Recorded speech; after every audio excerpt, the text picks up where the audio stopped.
At 5:42 in the morning, under heavy rain and thick mud, an armored column moved forward, believing the weather was protecting them. The sky was dark, the ground was soft, and visibility was almost zero. It looked like the perfect moment to advance. But on modern battlefields, danger does not always come from what you can see. Sometimes the most dangerous threat is already watching you, calculating your movement, and waiting for the exact moment to strike. For decades, armies believed defense meant holding ground, building trenches, and stopping the enemy at the front line. That idea is now changing. In this war, the most dangerous place on the battlefield is not the front line. It is the ground you just captured. To understand this new type of warfare, we first need to understand how modern defense no longer means holding every position. Modern Ukrainian defense is built on one simple idea. Survival and time matter more than holding every piece of ground, because in this war, destroying the attacking force is more important than keeping a line on a map.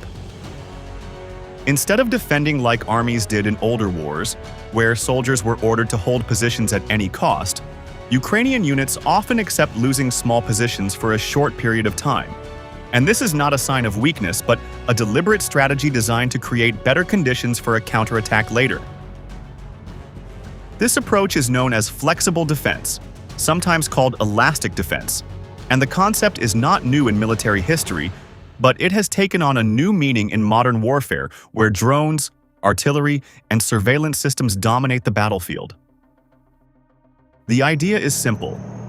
Instead of standing still and absorbing the full force of an attack, defensive units slow the enemy down, inflict damage, and then pull back in a controlled way, forcing the attacking force to move forward into areas that are already prepared for the next phase of the battle. In practice, this means Ukrainian units do not always fight to the last building or the last trench. They fight long enough to delay the advance, identify enemy positions, and then withdraw in an organized manner. This is called a controlled withdrawal, and it is very different from a retreat caused by panic or defeat, because the movement is planned in advance, fallback positions are prepared, and supporting fire is already registered on the terrain behind the original defensive line. When Russian units move forward and occupy what they believe is a captured position, they often do not realize they have entered a more dangerous area than the one they just fought through. This system is part of what military planners call defense in depth, where the defensive structure is not a single line but several layers, and each layer is designed to slow, disrupt, and damage the attacking force before it reaches the next one.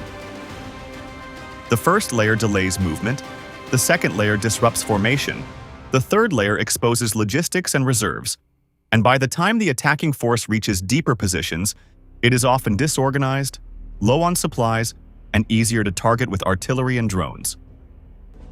In this type of warfare, time becomes a weapon, because every hour the attacking force spends moving forward is another hour they are exposed to surveillance, artillery fire, and drone attacks. Another important principle in this strategy is that space is traded for enemy losses, meaning territory can be temporarily abandoned if doing so leads to greater losses for the attacking force later. From a traditional perspective, this may look like the defending side is losing ground, but from a strategic perspective, the goal is not to win every meter of land immediately. The goal is to reduce the enemy's manpower, vehicles, ammunition, and morale over time until their offensive capability weakens. This transforms the battlefield into a war of attrition, where endurance and resource management become more important than rapid advances. This strategy also creates a psychological effect on the attacking force, because when Russian units break through a position and see the defenders withdraw, they often believe the defensive line has collapsed and that they are achieving a breakthrough. This encourages them to move faster, push deeper, and concentrate forces in newly captured areas, but this movement often brings them into zones where they are easier to observe and easier to target. In other words, what looks like success at the tactical level can become a dangerous situation at the operational level. From a strategic standpoint, Ukraine is fighting with several clear objectives that shape this entire defensive approach. They want to extend the duration of the war, reduce their own casualties, increase enemy losses, rely more on artillery and drones instead of infantry assaults, and turn every enemy attack into a costly operation. This means that even when Russian forces move forward and capture small settlements or positions, the cost of those advances may be so high that the overall strategic balance does not improve for them. This kind of warfare shows that modern defense is no longer about building an unbreakable line, but about creating a system that absorbs attacks, delays movement, exposes the enemy, and then destroys their combat power over time. The battlefield becomes less about where the line is drawn and more about who is losing vehicles, soldiers, and supplies faster. But flexible defense alone is not enough. The battlefield itself must be turned into a weapon. Modern defensive warfare in Ukraine does not rely only on soldiers and weapons, because the terrain itself has been turned into a weapon that shapes how the battle is fought and where the enemy is allowed to move. Ukrainian forces use mines, barbed wire, trenches, destroyed roads, damaged bridges, forest lines, and urban ruins to control the battlefield. And the purpose is not simply to block the enemy, but to force them into specific directions where they become easier targets for artillery and drones. This method is known in military strategy as canalization, which means forcing an enemy to move through narrow and predictable routes instead of allowing them to maneuver freely across open terrain. When vehicles and infantry are pushed into these limited paths, those routes effectively become kill corridors, areas where the attacking force can be observed, tracked, and targeted with high precision. In this environment, minefields do more than destroy vehicles, because their real purpose is to control movement and shape the battlefield long before the main engagement even begins. There are different types of mines used for different purposes, and each type affects movement in a different way. Anti-tank mines are designed to disable heavy vehicles and armored platforms, forcing engineers to clear paths slowly, while anti-personnel mines slow down infantry and prevent rapid movement across open ground. Barbed wire is used to block foot movement and force soldiers to move toward narrow openings. And trenches are built not only for protection, but also to create defensive lines that guide enemy movement into exposed areas. Destroyed roads, craters, and blown bridges make heavy vehicles depend on a small number of passable routes, which are often already observed and targeted by defensive forces. Terrain conditions also play an important role in this system, especially mud, narrow roads, forest edges, and damaged urban areas where vehicles cannot move freely. When heavy equipment is forced to move through mud or along narrow routes, speed decreases and spacing between vehicles changes, which often stretches the formation into a long column instead of a wide attack formation. This is a dangerous situation for any attacking force because long columns are easier to observe from the air and easier to target with artillery strikes. The most important tactical point here is that the goal is not to completely stop the enemy at the first defensive line, because stopping them immediately would require large numbers of soldiers and direct combat, which increases casualties. Instead, the goal is to control where the enemy moves, how fast they move, and where they become vulnerable. Once movement is controlled, the defending side can predict routes, prepare artillery fire in advance, deploy drones for observation, and place additional mines along retreat or reinforcement routes. When an attacking force is forced to move through controlled routes, several problems begin to appear at the same time. The formation becomes stretched out, speed decreases, maneuver becomes limited, and vehicles cannot spread out to avoid artillery strikes. Drones can easily follow the column from above, artillery units can target roads and intersections, supply vehicles become exposed, and engineering vehicles clearing mines become priority targets. This means that even before the main battle begins, the attacking force is already under pressure and losing equipment, time, and momentum. Another important effect of controlled movement is that logistics becomes vulnerable because fuel trucks, ammunition carriers, repair vehicles, and reserve units must use the same limited routes as the frontline vehicles. If those routes are monitored by drones and targeted by artillery, the attacking force may continue moving forward, but will slowly lose its ability to sustain operations. In modern warfare, destroying logistics can be more important than destroying tanks, because an army without fuel, ammunition, and spare parts cannot continue fighting for long. This entire system shows that modern defensive warfare is not just about building strong positions, but about shaping the battlefield so the enemy moves exactly where you want them to move. Mines, obstacles, terrain damage, and natural features work together to turn open land into a controlled environment where every movement is observed and every route can become a kill zone. Once the enemy is forced to move through predictable routes, the next step is not to stop them, but to watch them. Modern Ukrainian defense often uses very small units at the front line, and their main job is not to hold ground forever but to observe, delay, and then withdraw in a controlled way so the enemy moves deeper into a monitored area. These small teams usually stay hidden, watch movement, engage briefly to slow the advance, and then pull back before being surrounded or destroyed. From the attacking side, this often looks like the defensive line has collapsed, but in reality the movement is planned and the area ahead is already under surveillance and prepared for fire strikes. When Russian units move into these newly captured areas, they often believe they have achieved a breakthrough and begin to reorganize their forces. And this moment is very important because units usually slow down, vehicles group together, logistics arrive, and command posts are established. During this time, Ukrainian forces are not trying to retake the position immediately because their priority is not the land itself, but the location and movement of the enemy. In modern warfare, knowing where the enemy is located can be more valuable than holding a specific building or trench. The battlefield is now under almost constant observation through a network of surveillance systems, and this network includes reconnaissance drones, thermal drones that can detect heat at night, fixed-wing drones that can stay in the air for hours, satellite intelligence, and electronic signals monitoring. Together, these systems form what military analysts call an ISR network, which stands for Intelligence, Surveillance, and Reconnaissance. This network allows Ukrainian forces to monitor roads, fields, tree lines, and urban areas continuously, which means large formations are very difficult to hide once they move into open or semi-open terrain. Because of this surveillance system, Ukrainian forces do not need to hold every position physically, because they only need to know where the enemy is, how many vehicles are present, and what those units are doing. When Russian units move forward and enter an area that was just abandoned, drones often follow them from a distance, tracking vehicle positions, counting equipment, identifying supply trucks, and watching where soldiers gather.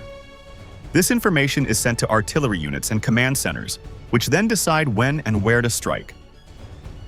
The most dangerous moment for an attacking force is usually not during the assault itself, but after they have taken a position and start to reorganize, because this is when vehicles are stationary, soldiers gather in groups, supplies are unloaded, damaged vehicles are repaired, and defensive positions are prepared.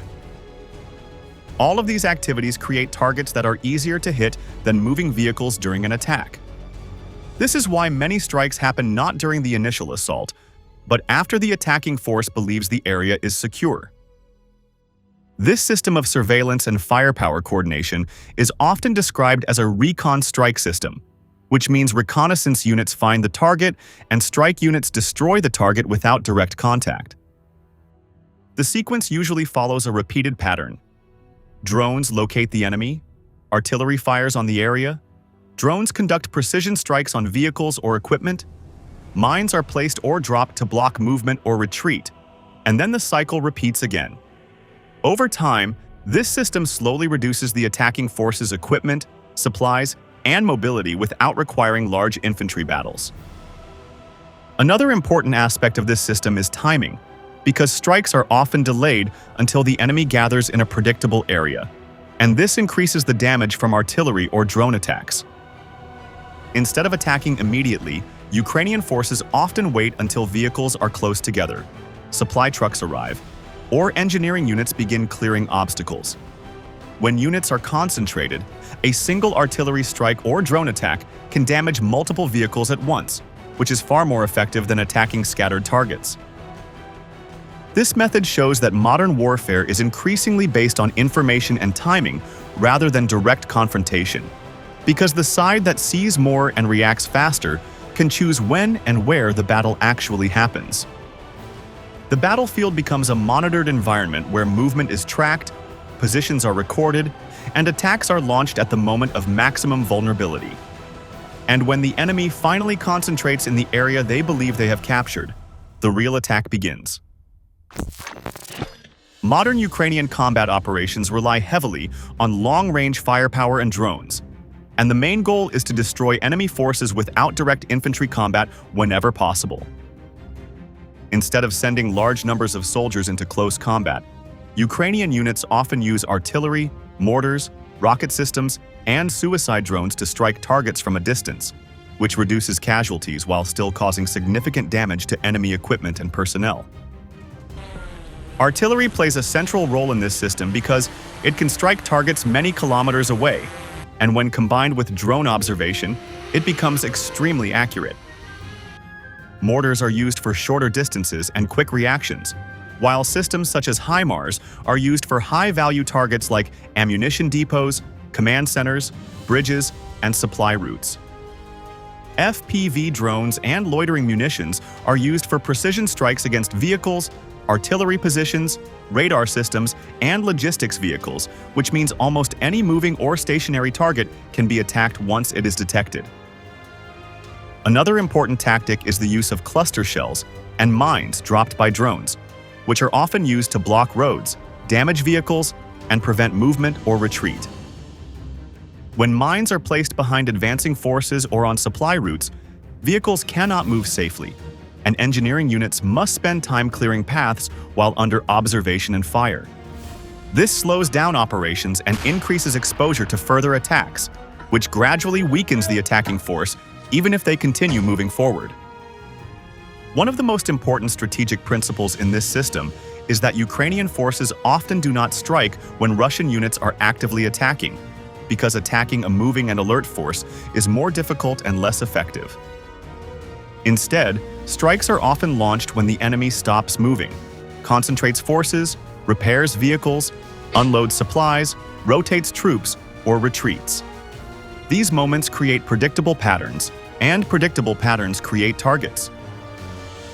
When vehicles stop to refuel, repair damage, or wait for orders, they are easier to hit because they are stationary and often grouped together.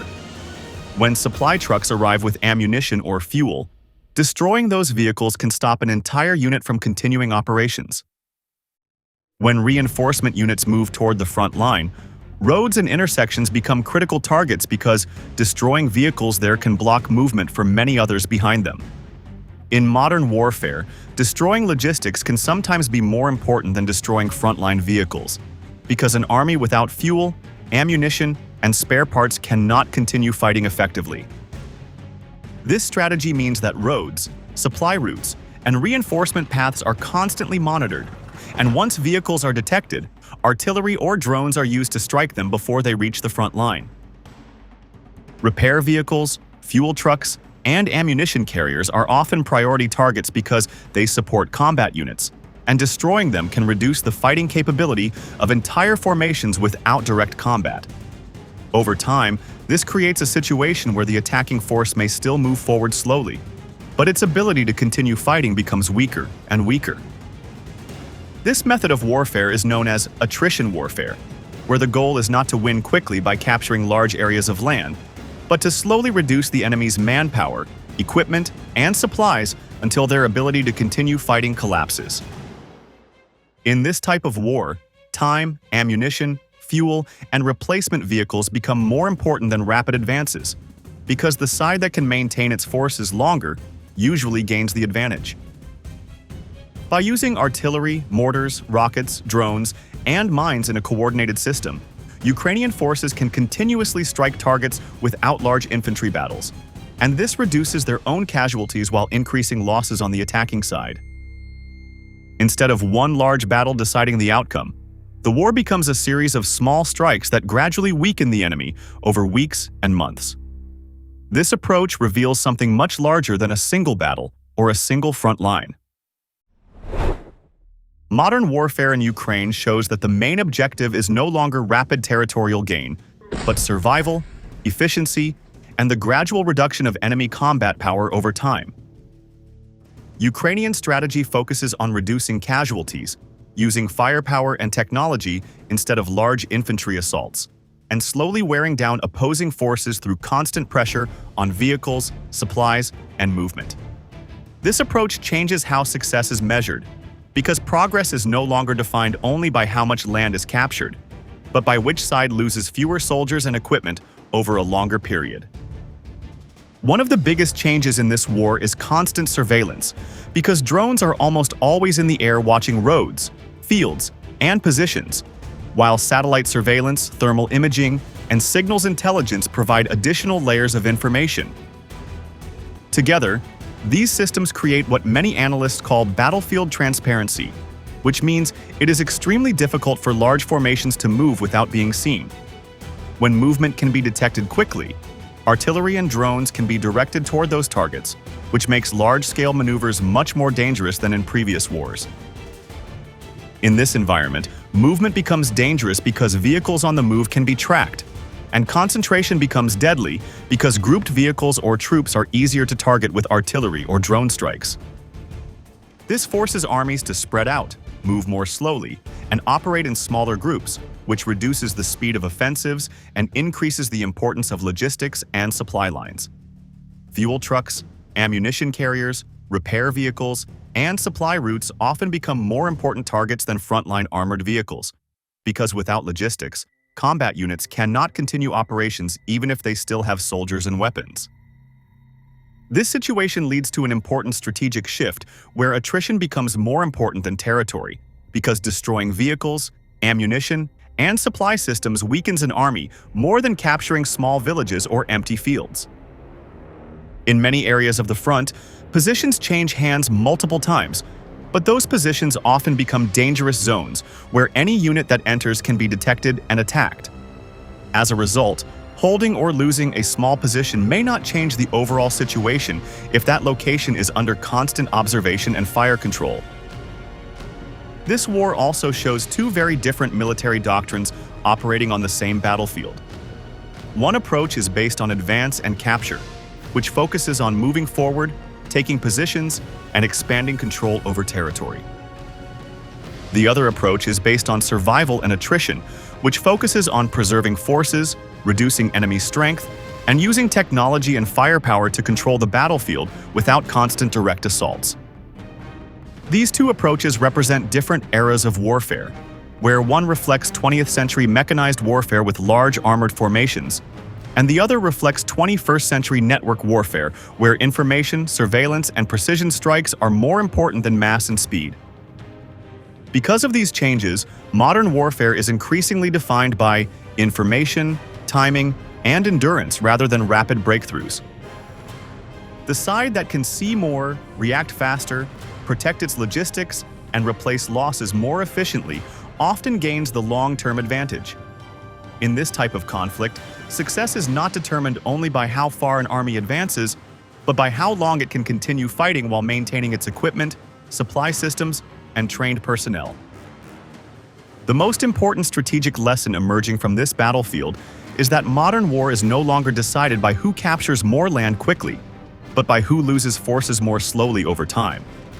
Armies that preserve manpower, protect logistics, and maintain constant surveillance often gain the advantage even if the front line moves very little. And this may be the most important military lesson of this entire war. This war is changing military doctrine in real time, because the battlefield is no longer dominated by heavy armor alone, but by drones, mines, artillery, and constant surveillance working together as a defensive system.